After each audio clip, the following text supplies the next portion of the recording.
Cuaca buruk yang terjadi di wilayah Sorong mengakibatkan petani buah dan sayur mengalami kerugian.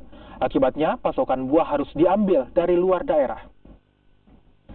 Hujan deras yang mengguyur wilayah Sorong beberapa minggu ini membuat ladang para petani lokal turut kebanjiran. Akibatnya, hasil panen mengalami penurunan. Sejumlah petani mengaku sebagian lahan mereka terpaksa harus digarap ulang. Pasalnya, lahan petani rusak dan tidak dapat digunakan kembali. Hasil panen buah semangka misalnya, yang biasanya dipanen 2 bulan sekali, kini gagal panen. Selain itu, hama penyakit yang muncul ketika musim hujan ini menyebabkan tanaman menjadi rusak.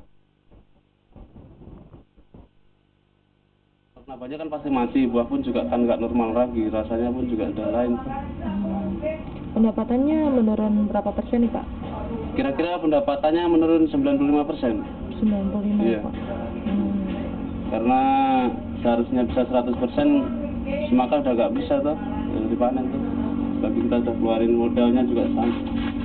Jadi jong tuh.